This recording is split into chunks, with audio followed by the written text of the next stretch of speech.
What if a simple act of kindness, an ordinary gesture you thought no one noticed, was actually a test of fate? For Samuel Rodriguez, a 32-year-old single father drowning in debt and faded dreams, kindness was all he had left to give.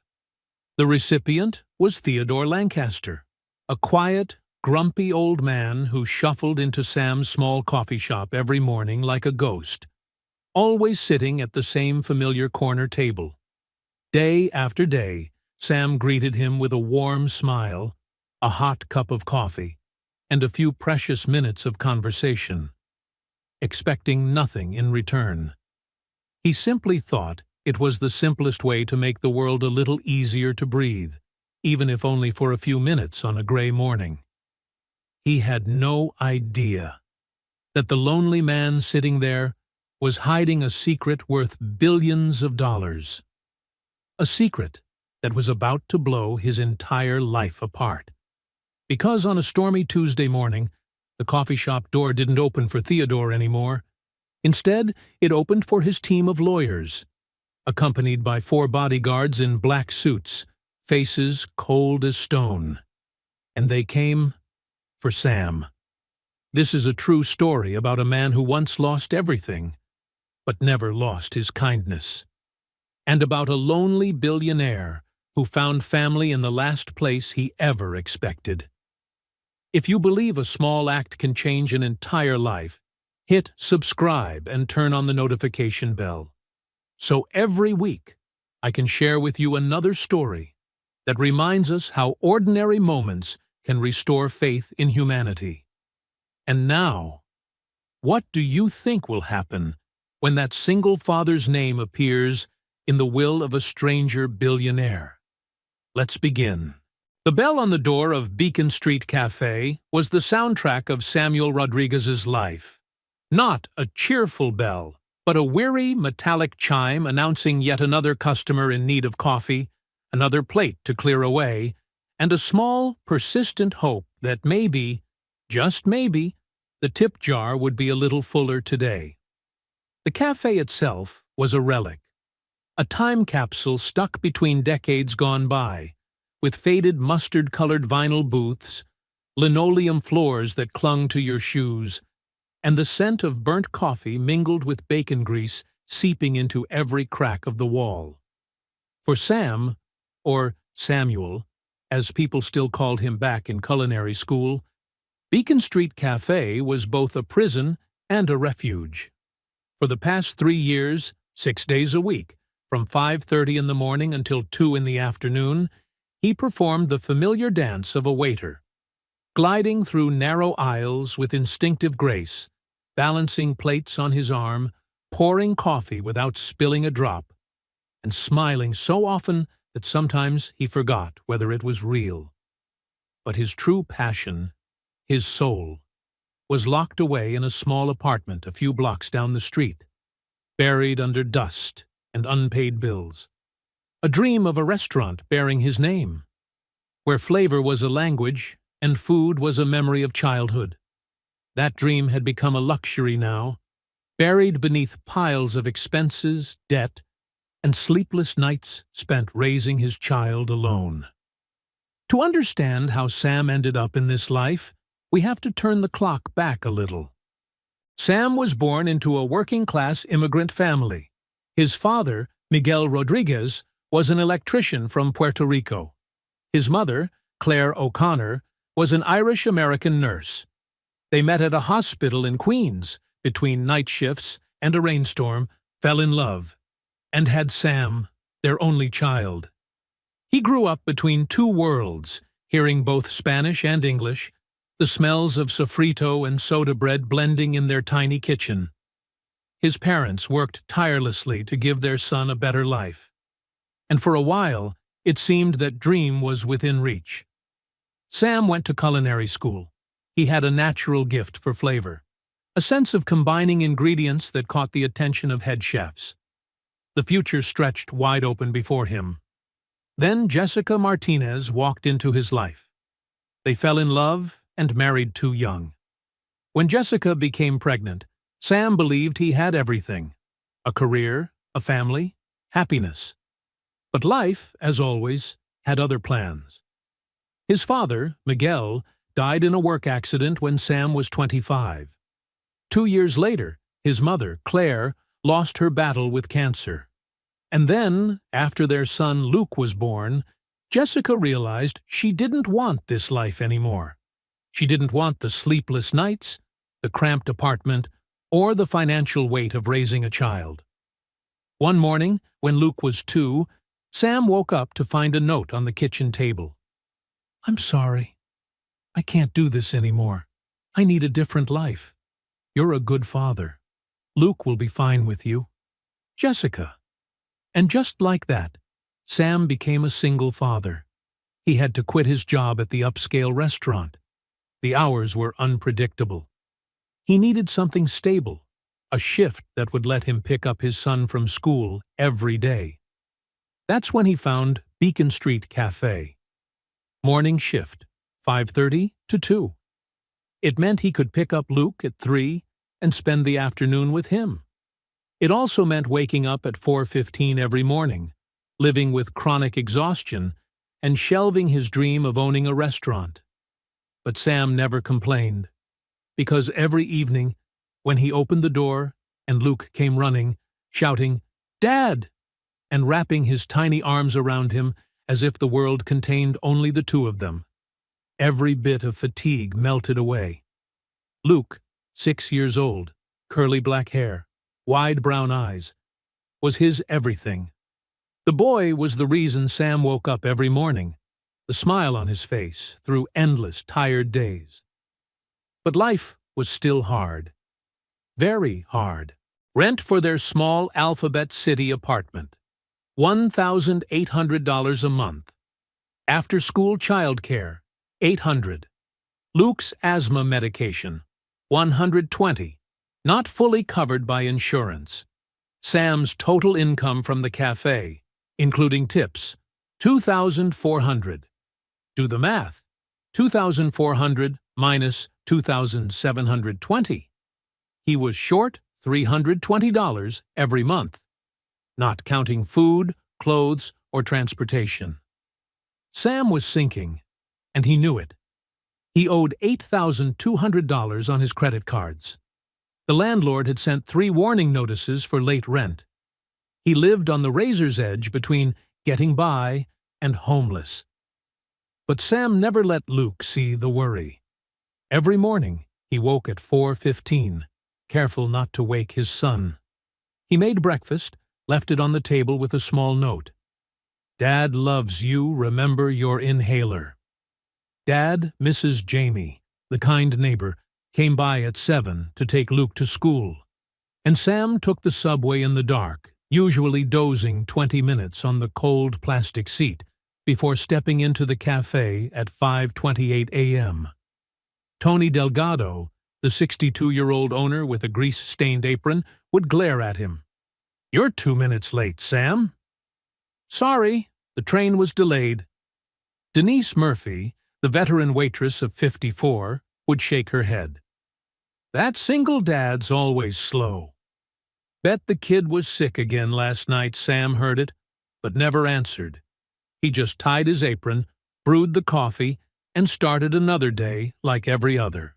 The regulars were like recurring characters in a play. Frank, the construction foreman, always left exactly $1 as a tip, no matter the bill. The 2 secretaries from the nearby law office spent every morning gossiping about their boss's love life. And then there was Theodore. He wasn't just a regular. He was part of the cafe, like the flickering neon sign outside. Every morning at exactly 7:15, he pushed open the heavy glass door and shuffled slowly to the corner table by the window. He never looked at anyone. Always wore the same outfit: a faded tweed jacket, worn slacks, cracked leather shoes. His face was a map of wrinkles, his pale blue eyes clouded and distant, staring through things without really seeing them. He was a whisper in a noisy room. The first day he came in, Tony warned Sam, "Don't bother with the old man in the corner." He doesn't talk to anyone. Just give him black coffee and the special. He'll pay exact change and leave." Denise scoffed. Waste of a four-top table. Should make him sit at the counter. But Sam saw something different. In that lonely, weathered figure, he recognized something familiar. A dignified kind of solitude that stirred the artist still living quietly inside him. So he ignored their advice. On that first day, he set a menu down in front of the man. "Good morning, sir. I'm Sam. Can I start you off with a coffee?" The old man just grunted without looking up. Sam poured the coffee anyway. The next day, he did the same. And the next. For a week straight, the man responded to every greeting with silence. But Sam persisted. "The toast looks extra good today." Or, "Cold out there. This coffee should warm you right up." Then one Monday morning, about a month later, when Sam brought the food over, he noticed the man struggling to cut his toast with a dull diner knife. His knuckles were swollen from arthritis. Without hesitation, Sam took the knife gently from his hand. "Let me help you with that," he said softly. He cut the toast into 4 small squares, bite-sized. For the first time, Theodore looked up. His cloudy blue eyes met Sam's, and for a fleeting second, Sam saw a spark. Maybe surprise, maybe gratitude. The man gave a small nod, then lowered his head again. That was a victory. From that day forward, they had a quiet ritual. Sam brought black coffee, the special of the day, and always cut the toast. Sometimes he shared small stories, a funny customer, or a dream of a restaurant that blended the flavors of his father's Puerto Rico and his mother's Ireland. The man never replied, but Sam could feel him listening. Sometimes Theodore left an extra quarter on the table, a silent acknowledgement that, to Sam, meant more than a $20 bill. His co-workers teased him endlessly. "Still flirting with your corner boyfriend, Sam?" Denise smirked. "Leave the old man alone," Tony grumbled. "As long as he doesn't complain, it's fine." Sam didn't care. Those 10 minutes each morning had become an anchor in his chaotic life. In a world that demanded too much and gave too little, that fragile connection felt pure. He wasn't doing it for tips or thanks. He did it because when he saw that lonely man at the corner table, he knew everyone deserves a bit of warmth, even if they never ask for it. He had no idea that his small act of kindness was being observed, recorded, and judged by a mind sharper than anyone in that cafe could imagine. Weeks passed, and the quiet ritual continued. Every morning at exactly 7:15, the door opened, and Theodore walked in. And every morning, Sam was ready. Piping hot black coffee, the daily breakfast special, and his steady hands cutting the toast into 4 perfect squares. But then, something began to change. By the 6th week, as Sam refilled his cup, Theodore spoke. His voice was hoarse, faint, as if it hadn't been used in years. "You have a child?" Sam froze. It was the first time the old man had spoken to him beyond a nod of thanks. "Yes," Sam smiled, his face lighting up. "A son, 6 years old. His name's Luke." Theodore nodded slowly. "Why are you working so early?" "Who watches him?" Sam told him. About waking up at 4:15. About preparing breakfast the night before. About the kind neighbor who got Luke ready and took him to school. Theodore listened, his pale blue eyes unblinking. "That's hard," he finally said. Sam shrugged. "It's okay. I'm his dad. I do what I have to do." Theodore looked at him for a long time, a very long time. When he finally spoke, his voice trembled slightly. "You're a good father." Those 4 words made Sam fight back tears for the rest of his shift. Because no one had ever said that to him. Not Jessica. Not Tony. No one. But this old man, a stranger, saw him. truly saw him. From that day on, Theodore began to ask about Luke. What grade is he in? What does he like? Do you read to him? And Sam answered, his face brightening every time he mentioned his son.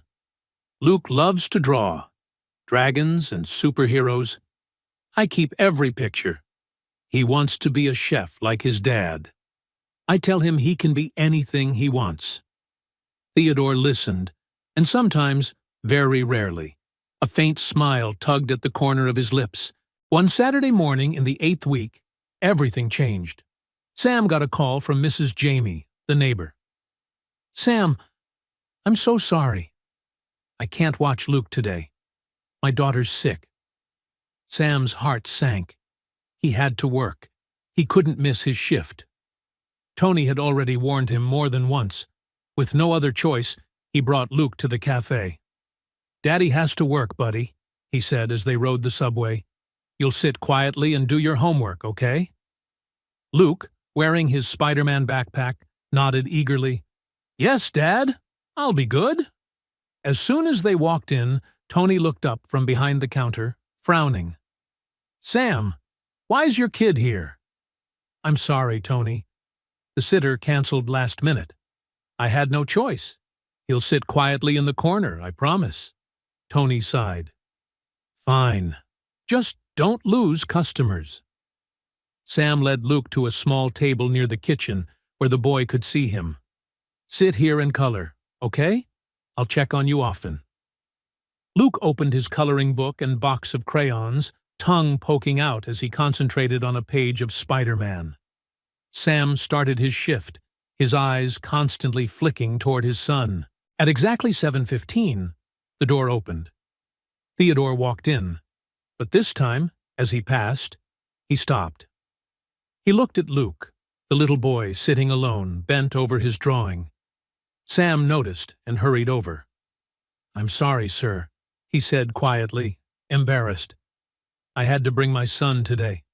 The sitter canceled. He won't cause any trouble. Theodore looked at Luke, then back at Sam. That's your son? Yes, sir. His name's Luke. He's 6. Theodore stayed silent for a long moment. Then he said something Sam didn't expect. Let him sit with me. Sam froze.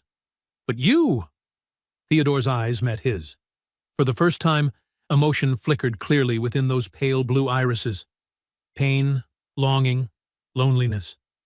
I'd like to get to know him. May I? Sam nodded, almost not believing what he'd heard. He led Luke to the corner table. Luke, this is Mr. Lancaster. Say hello.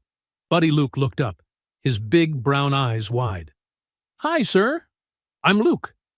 Theodore slowly sat down, studying the boy with an expression Sam couldn't quite read. What are you drawing? Luke grinned proudly and held out the paper. I drew my dad. He's my superhero. The drawing was as clumsy as any 6-year-old's. A stick figure holding a tray of food with messy words scrawled above. My dad, my hero. Theodore held the paper, his hand trembling. Sam noticed something strange. A tear sliding down the old man's cheek. You're very lucky, Theodore said softly, his voice shaking, to have a father like that. Luke nodded eagerly. Yes, sir. He's the best dad in the world. A few steps away, Sam wiped at his eyes. He had to get back to work, but he couldn't tear his gaze away from the scene. The next 2 hours were something close to a miracle. Theodore, the silent man Sam had known for 8 weeks, came alive. He asked Luke about school, friends, and what he wanted to be when he grew up. I want to be a chef like Dad, Luke said proudly. Dad says I can cook anything if I try hard. Theodore smiled, truly smiled, for the first time Sam had ever seen. Your dad's right. Do you know how to count? Yes, I can add and subtract. Let me teach you a bit of math then. If your dad agrees. Sam, pouring coffee at another table, looked up and nodded. Of course, sir. For the next 2 hours, Sam watched an entirely different Theodore Lancaster. He patiently explained equations to Luke. He laughed when the boy grasped a tricky one. He praised him when he got an answer right. He was no longer a lonely old man. He was a grandfather. Around 10 a.m., Luke started to yawn. Normally, he'd be at his Saturday class by 9, so now he was tired. He rested his head on the table and drifted off to sleep. Quietly, Theodore took off his tweed jacket and draped it over the boy's shoulders. Sam came to check on them, emotion flooding his chest. "Thank you, sir," he whispered. "You don't have to—" Theodore looked up, his eyes glassy. "No. Thank you, Sam. You gave me an invaluable gift today." "What gift?" "The chance to be a grandfather again, even just for a few hours." Then he said something that made Sam retreat to the back room to cry. "I once had a son. And a grandson. They're both gone now. But today, it felt like they were still here." By noon, Theodore was preparing to leave, much later than his usual 8:30 departure. Luke had woken up, full of energy. "Mr. Lancaster, will you come back next week?" "You promised to teach me chess." Theodore knelt down, taking the boy's small hand in his. "I promise, my dear boy. I promise." As he left the cafe, Sam and Luke stood by the window, watching him go. "Dad," Luke said, "he's really nice." Sam hugged his son tightly. "Yes, buddy. He really is." Sam had no idea that would be the last time he ever saw Theodore alive. Monday began like any other day. Sam woke at 4:15 a.m.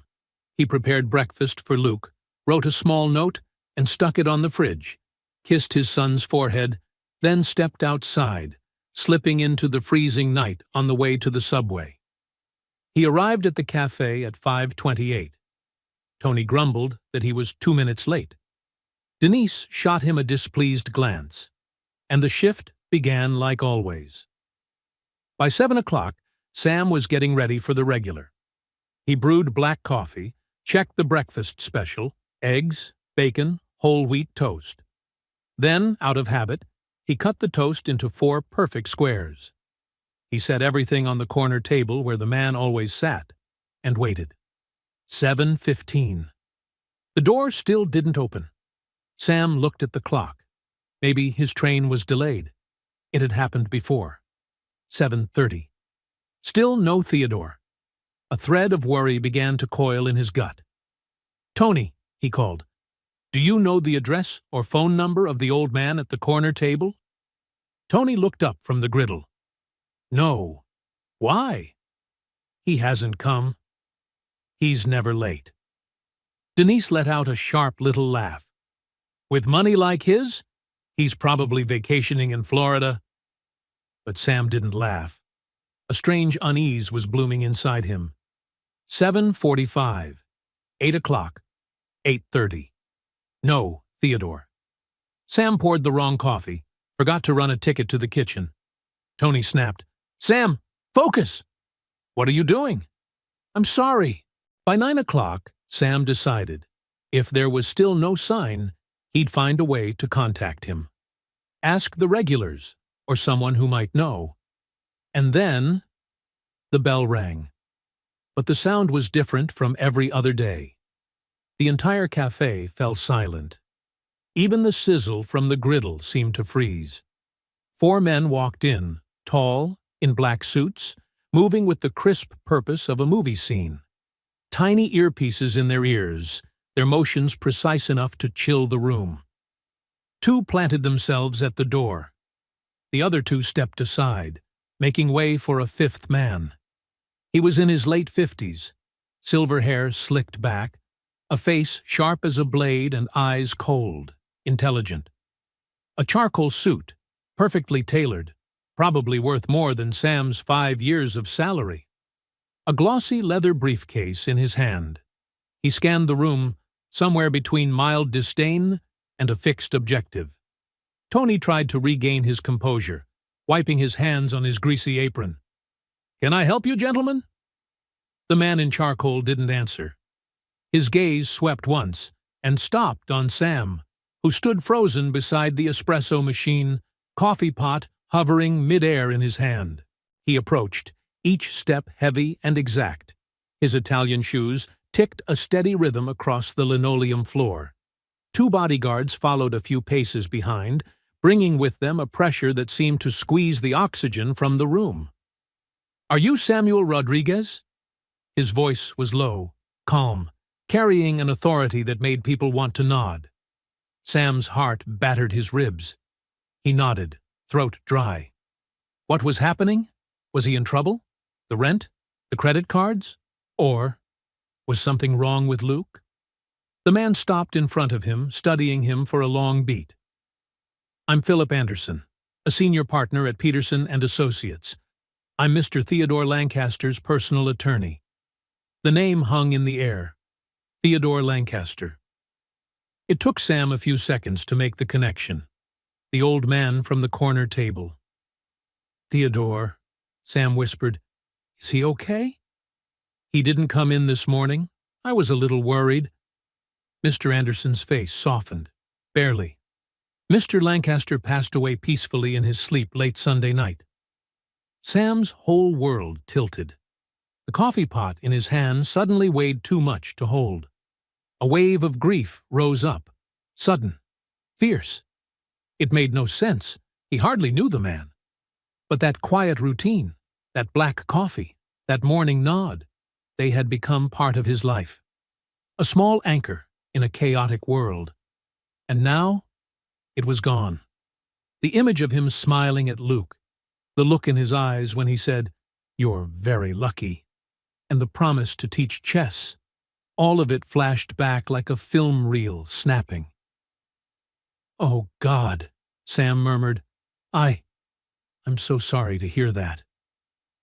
The first tear fell before he could wipe it away. Brenda at the bar gaped. Frank folded his newspaper. The whole cafe watched, following a scene no one understood. Mr. Anderson gave a slight nod, voice even. Mr. Lancaster was a very meticulous man, with very specific instructions.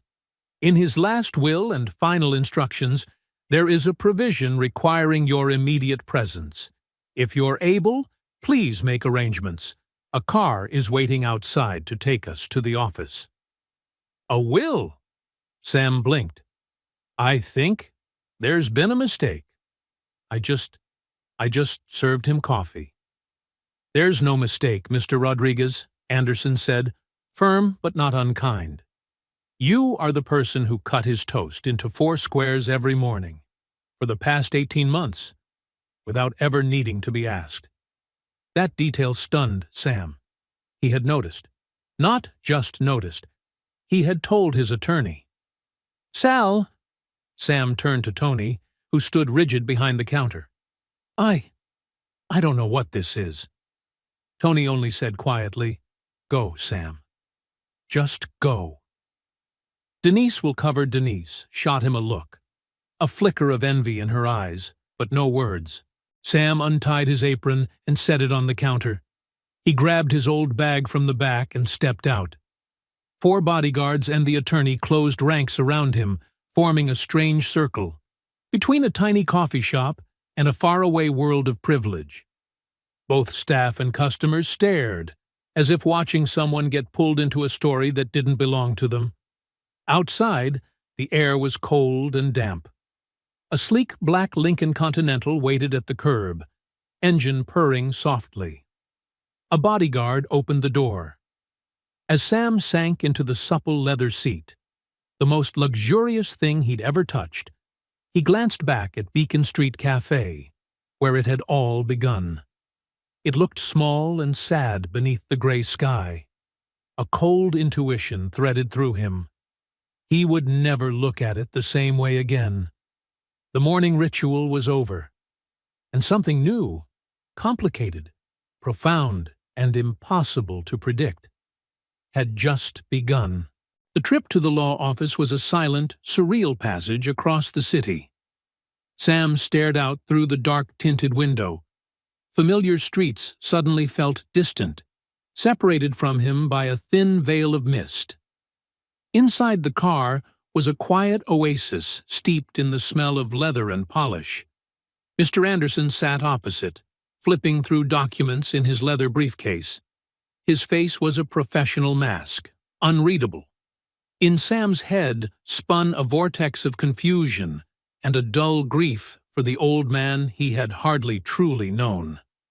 Peterson and Associates occupied the top floor of a glittering skyscraper in the financial district.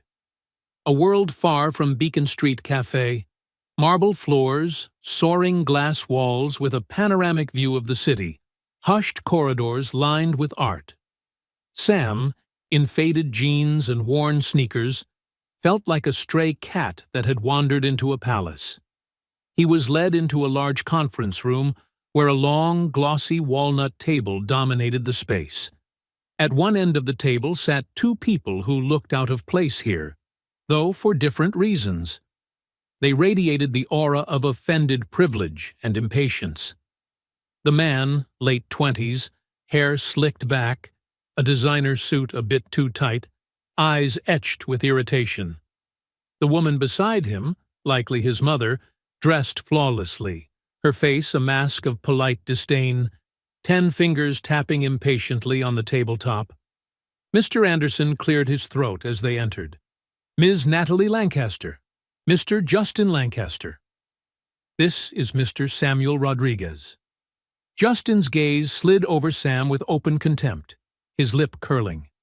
This is who we've been waiting for. A waiter? Grandpa must have been senile. Justin, please, the mother chided, though there was no heat in her voice. Her look toward Sam was just as cold. Mr. Rodriguez, please have a seat. Anderson indicated the chair at the opposite head of the table, set apart from the Lancasters. The distance was intentional, a chasm between two worlds. Sam sat down, fingers interlaced tightly in his lap. The bodyguards stood motionless against the far wall. The air was so taut it could be cut with a knife. Now that all parties to the principal will are present, we'll begin, Anderson announced, opening a thick leather-bound file. He put on reading glasses and began in an even, dry tone. Most of it was legal terminology that washed over Sam. Trusts, endowments for charities he'd never heard of, bequests to funds he couldn't picture. The numbers were so enormous they became abstractions, no longer money. Clearly, the Lancaster estate was a mountain. Then Anderson paused, looking directly at Natalie and Justin. To my daughter-in-law, Natalie Lancaster, and to my grandson, Justin Lancaster, I bequeath the contents of the Lancaster Family Trust, as previously arranged. The principal amount equivalent to $5 million to each, Justin snorted loudly. $5 million? That's it? An insult. The company's worth billions.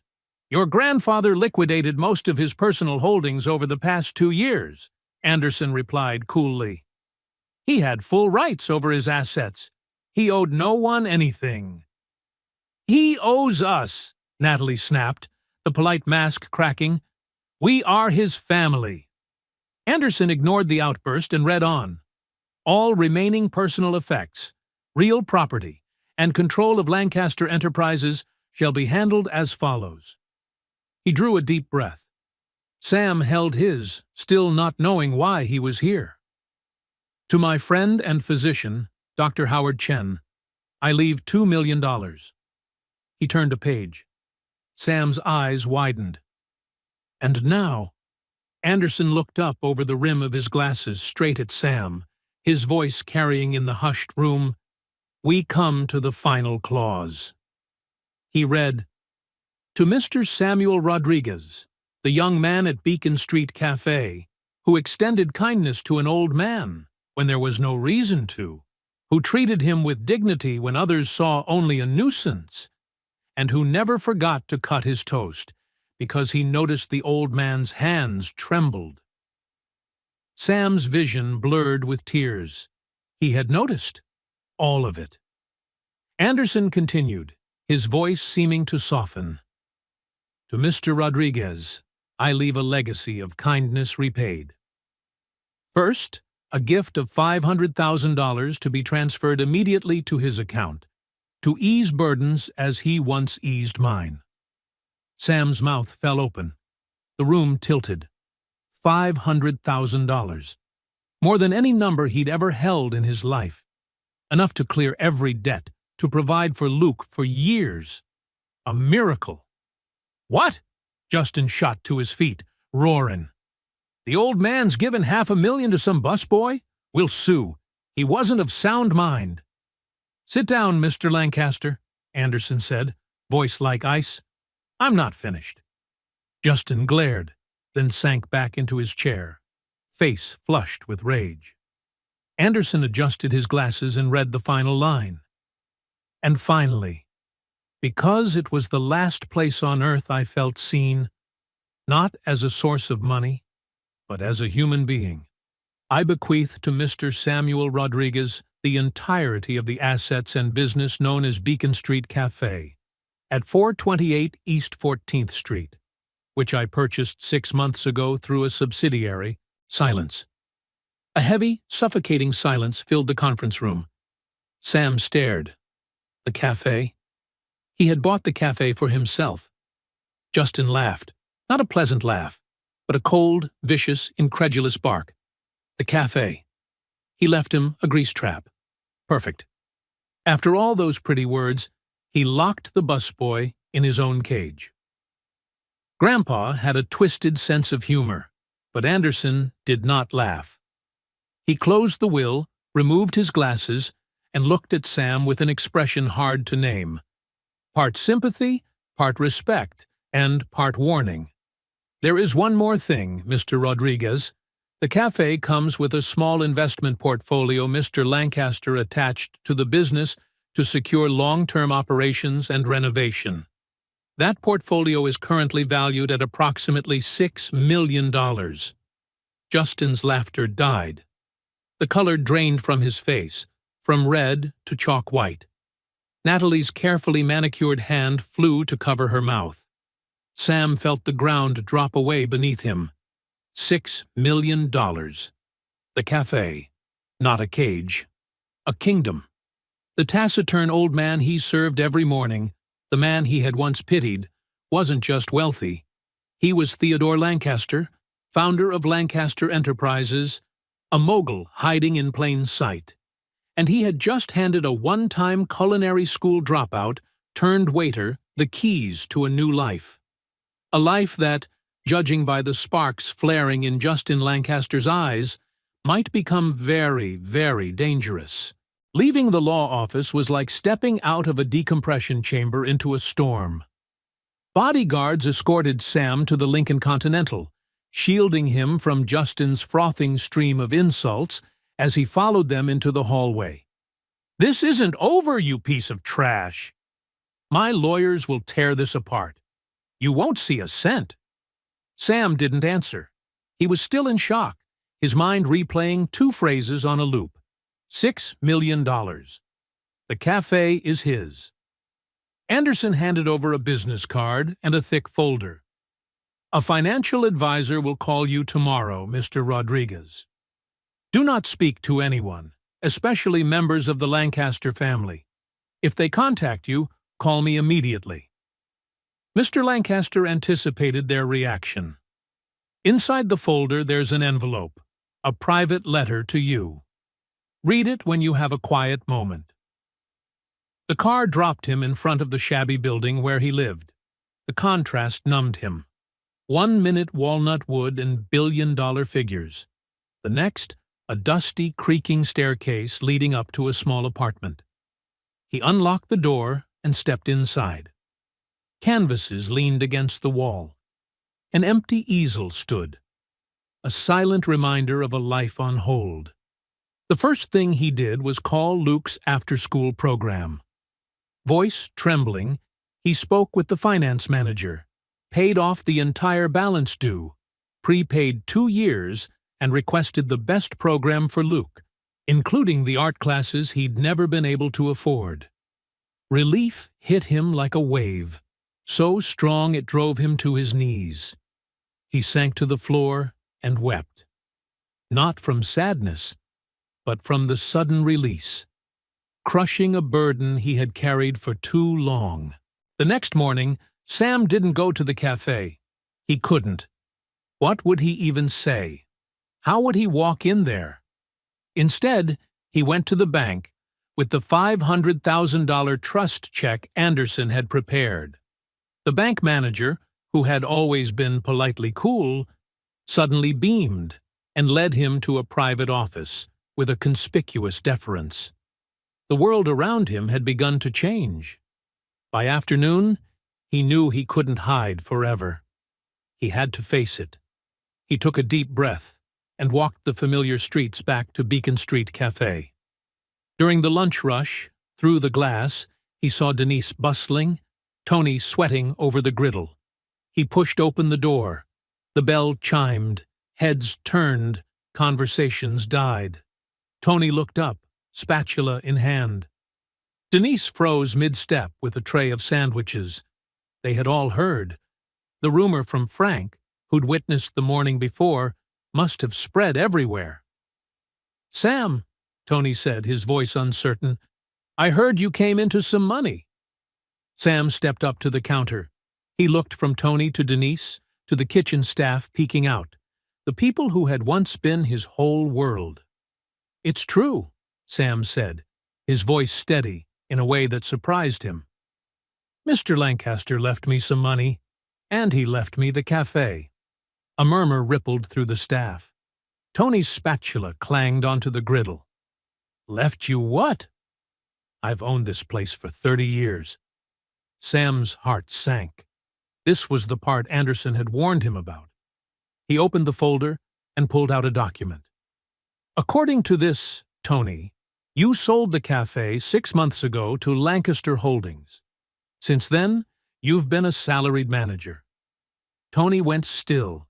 His face went ash-gray. "Lancaster Holdings. They paid me a fortune, more than this place was worth. I figured some developer would tear it down. I had no idea." He slumped onto a stool, as if the ground had given way. "So I've been working for the old man all this time. And now, I work for you." The absurdity hit everyone at once. Sam Rodriguez, the quiet server whose hours had been cut, was now their boss. Denise barked out a bitter, scraping laugh. "Fairy tale stuff, huh? So what now, boss? Fire everyone and hire your friends?" The test hung in the air. The first trial. Every eye fixed on Sam. He could feel the anger, the suspicion, the fear. The old life was gone. He was no longer one of them. He was the owner, the other. Sam drew a breath, setting aside his shock and fear. He thought of Theodore, of the man's quiet dignity. What would he want? "No one's getting fired." His voice was clear and firm, even to his own surprise. "Nothing changes right now. Tony, you're the best short-order cook in the city. Denise, you can run 6 tables without breaking a sweat. This place works because of all of you. I don't know much about running a business. I'm going to need your help." That sincerity vented the pressure in the room. Tony looked up, a flicker of hope in his eyes. Denise still frowned, unconvinced. "So, what's your big plan? Champagne with caviar?" "No," Sam said with a small smile. "The first since yesterday. But I'm buying a new espresso machine, a knife grinder, and we're fixing that air conditioner." It was exactly the right thing to say. A couple of cooks in the back laughed. Those were the daily gripes. Small, stubborn miseries. Having the new owner, once their co-worker, acknowledge them meant more than they expected. At that moment, the bell chimed again. A mail carrier stood in the doorway. "Package for Sam Rodriguez." Sam signed, opened it, puzzled. Inside was a slim, elegant box stamped Peterson and Associates. Resting on velvet lay an antique brass key and a handwritten letter on thick cream paper. The handwriting was shaky, but clear. From Theodore. Sam opened the letter, hands trembling. My dear Sam, if you're reading this, the world has learned my secret, and you have received my gift. The money is for your freedom. The cafe is for your heart. This key is for your future. It opens my private office. Philip knows where. Go there. Understand why. One last request from an old man. Please go.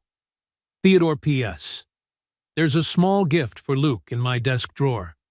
Wait until his birthday. A key. A secret office. Sam looked up from the letter, his head spinning. This legacy wasn't just money and a building. It was a mystery.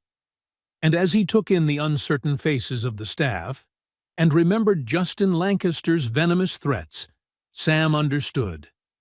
He would have to solve it if he truly wanted to claim his new life. The address Mr. Anderson gave Sam was on Fifth Avenue, one of those pre-war limestone buildings with a canopied entrance and a doorman who looked like a retired general. As the taxi pulled to the curb, a fresh wave of unease rose in him. He wore the nicest outfit he owned, a plain black shirt bought at a thrift store, and still felt like an imposter. Mr. Anderson was waiting in the lobby, solemn. He hasn't let anyone into his private apartment in over 10 years, he said, as the two of them stood in a wood-paneled elevator gliding quietly to the top floor. Not even family. He handled all business at headquarters. This was his refuge. The elevator opened directly into the apartment. Sam stepped out and forgot to breathe. The space was vast, walls of glass from floor to ceiling, looking straight out over Central Park. But it wasn't the view or the luxury that overwhelmed him. It was the art. Paintings covered the walls. Over the fireplace hung a Monet, water lilies shimmering in the afternoon light. A Degas, a dancer sculpture, stood on a plinth. On the adjoining wall was a small Van Gogh self-portrait, its gaze blazing through him. A private museum with flawless taste. He was one of the most discreet art collectors in the world, Anderson murmured, watching Sam's reaction. This is what Justin really wants. This collection, it's priceless. The apartment was perfect to the point of coldness, and loneliness seeped into every corner. No family photos, no trace of everyday clutter, just priceless art and elegant, sterile furnishings, like a gilded cage. The study is this way. Anderson led Sam down a long hallway. He stopped at a heavy oak door. He gave me a sealed envelope with the key, instructing me to open it only after his death to grant you access. I'll wait out here. Sam's hand trembled slightly as he fit the antique brass key Theodore had left him into the lock. The mechanism turned with a satisfying click. He pushed the door open and stepped inside. The study was nothing like the rest of the apartment. Warm, lived in. Books crammed every shelf, from classical literature to modern physics. By the fireplace sat a large, worn leather armchair. The air carried the faint scent of old paper and extinguished pipe tobacco. But what dominated the room was the wall behind the desk. Not a painting, a corkboard, stretching from floor to ceiling, overlaid with a complex web of photographs, stock charts, legal documents, handwritten notes, all connected with colored string.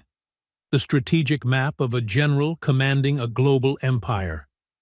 This was the true Theodore Lancaster. At the very center of that web was something out of tune, a small, slightly blurred photograph. Sam stepped closer. It showed a woman laughing, seated on a checkered picnic blanket in a park. She was lovely, kind eyes, a warm smile. Beside it, another photo. The same woman, standing proudly in front of a small, charming shop. The sign read, Maggie's Table, where everyone is family. Sam's eyes were drawn to yellowed newspaper clippings. The headlines told a tragic story. Promising restaurateur Margaret Lancaster killed in car accident. Corporate shark Harrison Vance snaps up bankrupt restaurant chain. Lancaster Enterprises announces hostile takeover of Vance Industries. Everything clicked into place. Margaret must have been his wife, someone who opened simple places where people could sit and eat together. She was gone, and a corporate predator named Vance seemed to have profited, only to be crushed years later by Theodore's retaliation. Sam glanced at another section of the board, the part devoted to Justin. Photos of Justin on yachts, in nightclubs, with a string of models. Financial reports showing massive losses from a tech startup funded with his grandfather's money. Copies of checks Theodore had written to cover his grandson's gambling debts. A note in Theodore's shaky hand. It carries her name, but not her heart. At last, Sam's gaze settled on a small empty patch of board. Pinned there was a recent photo, a distant candid, of Sam himself. He was standing outside Beacon Street Cafe on a break, smiling at something on his phone. Beside it was a handwritten scrap. He has her heart. Tears slid down Sam's cheeks. It had never been about toast. He hadn't been testing Sam's kindness. He'd been searching for a reflection of the wife he lost. Someone with a good heart, who understood that the worth of a place isn't in its price, but in the warmth and dignity it gives. The cafe wasn't just any diner. It reminded him of Margaret's dream. By leaving it to Sam, Theodore wasn't merely giving a gift. He was entrusting Margaret's legacy. A new resolve hardened Sam's grief. Now, it wasn't about money. It was about honoring the faith of a lonely old man who had lost everything that truly mattered. Justin didn't just want money. He wanted to erase the last thing his grandfather had built. The only legacy Theodore believed was worthy. Sam stepped to the desk. On it sat a sealed envelope with his name. He opened it. Inside were a letter and a share certificate. A single share of Lancaster Enterprises. The letter read, "Sam, knowledge is power. This single share gives you the legal right to attend next month's annual shareholders meeting. Justin will be there. He will try to seize control of the board. He thinks you're a nobody. Prove him wrong. Everything you need is in this room. Your friend, Theodore." Sam looked around. The lattice of power, the story of love, loss, and revenge. A complete dossier on the Lancaster Empire and its enemies. Theodore hadn't left just a diner and a fortune. He had left Sam an arsenal. The battle with Justin Lancaster was coming, and Theodore had just armed the most unlikely soldier for the fight of his life. The following weeks were a whirlwind of change for Sam. By day, he learned to run Beacon Street Cafe. With the help of the financial advisor Theodore had arranged, he began to understand profit margins, supply chains, and payroll. The $6 million portfolio wasn't just a staggering figure. It was a finely tuned trust, generating steady income to keep the cafe running, pay the staff, and let him live without fear for the first time in years. The first thing he did was raise everyone's wages, starting with Tony and Denise. Denise, once his sharpest skeptic, still eyed him warily, as if waiting for the mask to slip. The turning point came one sweltering afternoon when the ancient kitchen air conditioner groaned once and died. The temperature soared like a furnace. "That's it! I quit!" Denise threw down her apron. "I'm not working in a sauna." Once, Sam would have begged her to stay. Now he only nodded. "You're right," he said calmly. "This is unacceptable." He picked up the phone. 2 hours later, a crew of technicians arrived, installing a brand-new commercial cooling system. Sam paid for the emergency job without hesitation. The next day, the cafe was cool and comfortable. Denise returned to work, wordless, but when she called him boss for the first time, the word no longer carried sarcasm. Sam had earned real respect, not by speeches, but by action. But at night, he lived in another world. In Theodore's study, alongside the reluctant yet relentless Anderson, Sam became a student of power. He carefully dismantled the complex web on the wall, learning about shell companies, leveraged acquisitions, and proxy battles. He read Theodore's private journals, where the old man poured out thoughts on business, humanity, and the wound that never healed. Margaret. Through those pages, Sam understood Justin better.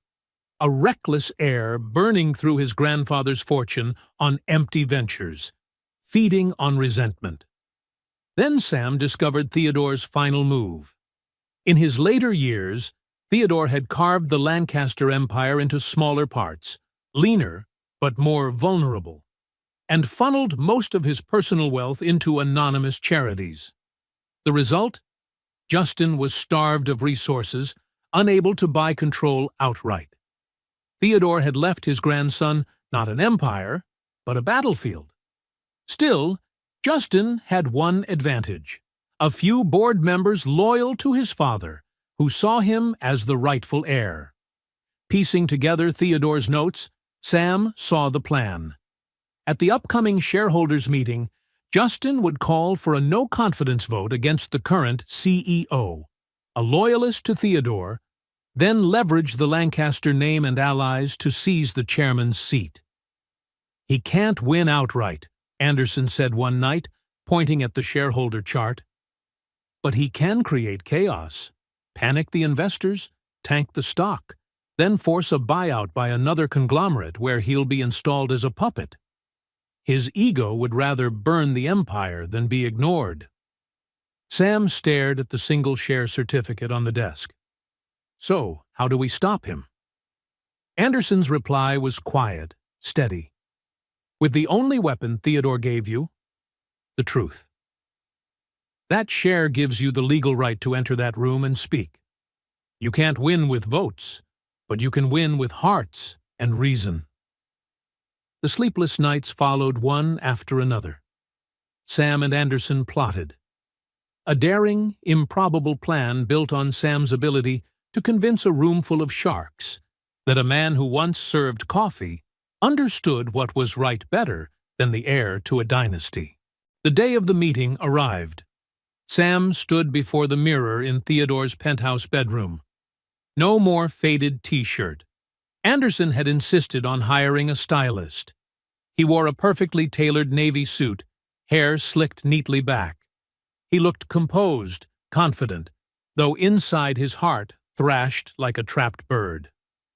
"You're ready," Anderson said from the doorway, a rare, faint smile crossing his face. Theodore would be proud. 2 security guards escorted Sam to the lobby. As he stepped into Lancaster Tower, the chandeliers blazing overhead, he saw him, Justin, surrounded by allies, laughing loudly, arrogance pouring off him.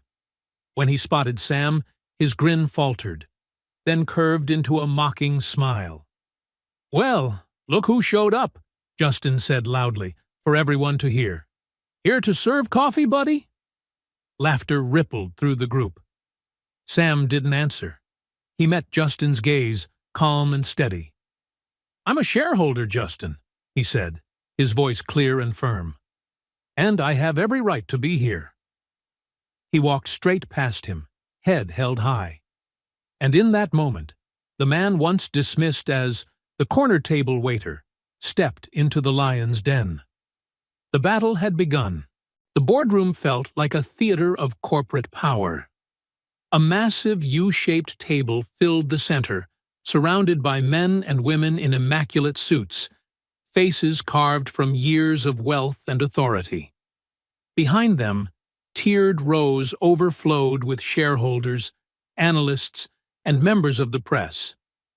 Led by Mr. Anderson, Sam took a seat in the front row reserved for shareholders. He could feel the weight of hundreds of eyes, curious, skeptical, even mocking. The meeting began with dry financial reports, charts, numbers, graphs sliding by like rain against glass. Sam listened, hands clasped tightly in his lap, his heartbeat quick but his gaze steady. Then the chairperson spoke. "We'll now move to new business." Instantly, Justin rose. He was born to perform, charismatic, confident, voice booming. "Lancaster Enterprises," he began, "is the legacy of my family. My grandfather was a legend, but his time has passed. It's time for a new Lancaster, young, bold, ready to lead this company into the 21st century." He spoke passionately, painting grand visions, tearing down the current leadership as stagnant and uninspired. Then came his final crescendo. "I formally call for a vote of no confidence in the current CEO, and I nominate myself, Justin Lancaster, as the new chairman of the board." A murmur rippled through the room. Several board members nodded, clearly supportive. Justin was in control. The current CEO, George Riley, competent but lacking showmanship, stood to defend himself, but his mild words were shredded by Justin's sharp, rehearsed retorts. "Anyone else wish to speak before we proceed to a vote?" the chairperson asked, scanning the room. Anderson looked at Sam, a subtle nod. Sam stood. A wave of whispers swept through the chamber. "Who is that? What's he doing here?" Justin arched a brow, smirking. "I thought this part was for shareholders, not the help." Sam faced the board, his voice carrying through the microphone, shaky at first, but gaining strength with each word. "I am a shareholder, sir. My name is Samuel Rodriguez." He didn't look at Justin. He looked into the eyes of every person in the room. Mr. Lancaster spoke about legacy. "I'm here today because I, too, am part of Theodore Lancaster's legacy. Not the legacy of billions and takeovers, but the legacy of his final years." Then he told the story of Beacon Street Cafe, of the quiet old man in the corner booth, and of the toast he always cut into squares because he noticed the old man's hands trembled. At first, the room was silent, skeptical. But as he spoke, something shifted. The same executives who had glanced at him dismissively now listened. "You know," Sam said, "in his last years, Theodore Lancaster no longer cared about buying more companies. He cared about people. He spent his mornings in a small cafe, watching them. He wasn't looking for the best CEO, he was looking for the truest heart." He paused, then turned his gaze toward Justin. "Justin Lancaster says he has a bold vision. But according to the documents Theodore Lancaster left, records now in the possession of attorney Philip Anderson, what did that vision bring?" Anderson stepped forward, placing a thick binder on the chairman's desk. "Copies for the entire board," he said coolly. Sam's voice grew stronger. "A vision that led to a loss of $4.2 million on a failed tech project. A vision that forced his grandfather to cover $890,000 in gambling debt.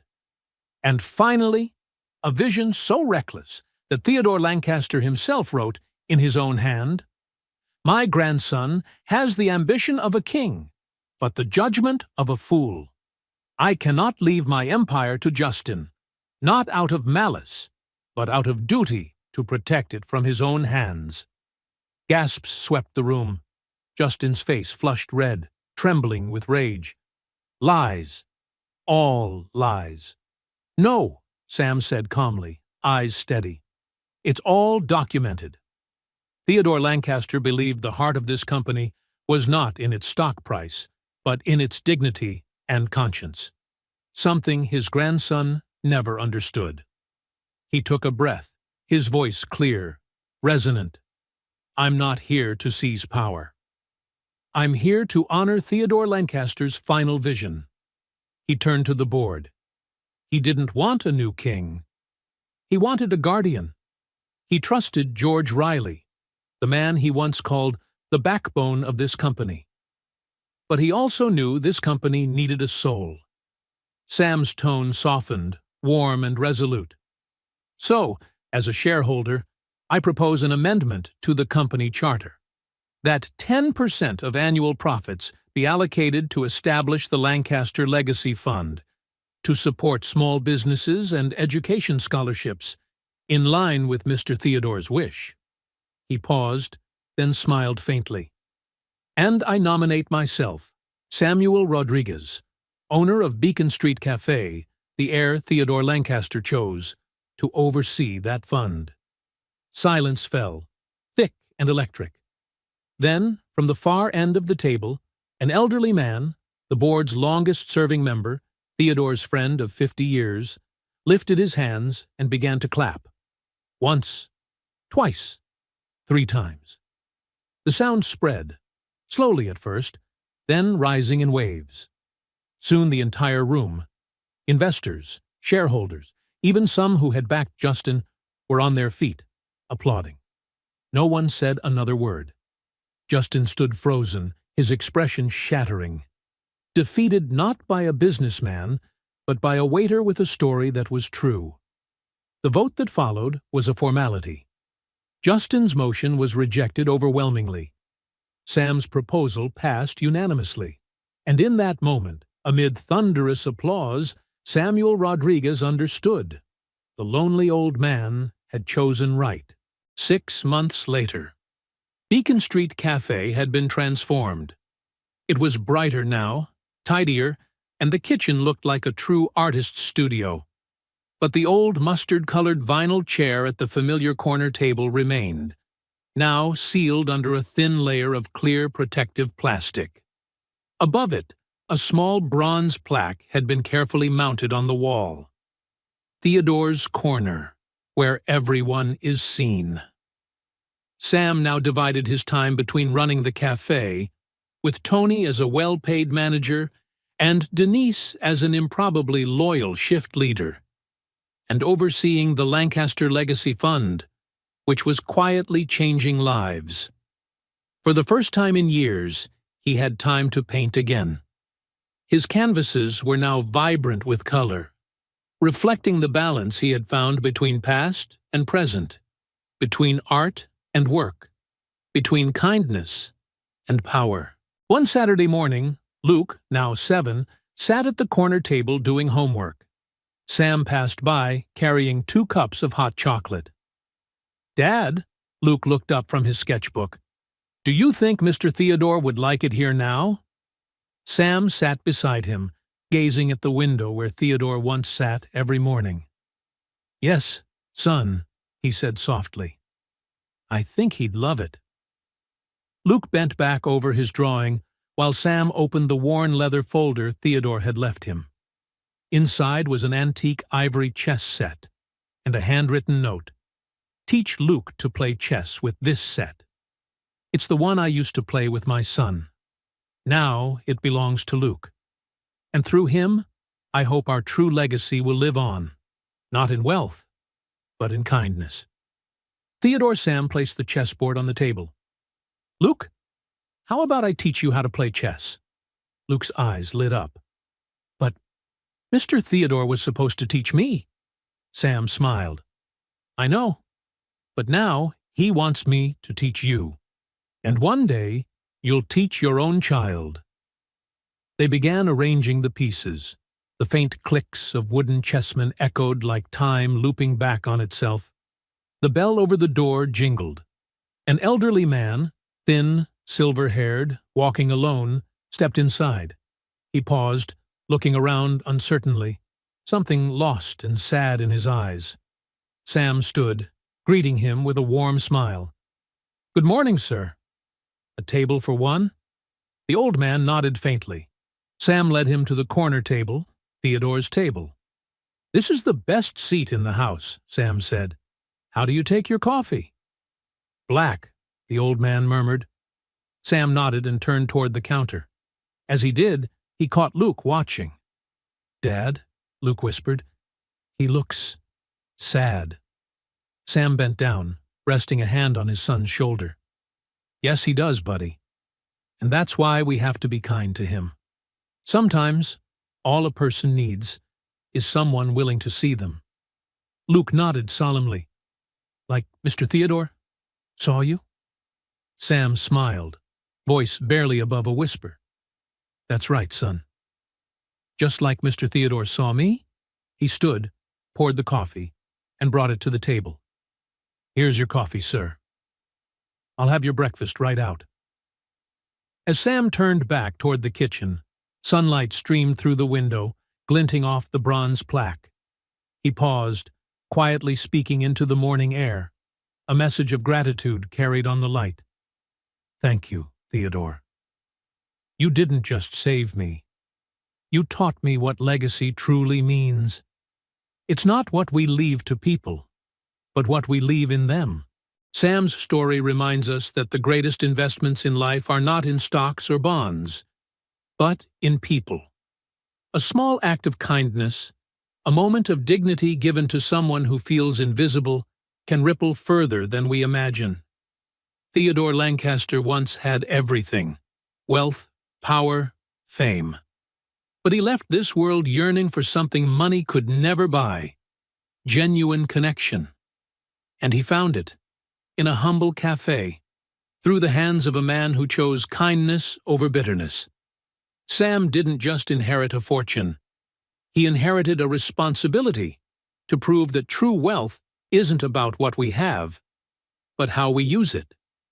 His story asks us a question: who are the silent Theodores in your life? And do you have the grace to recognize them?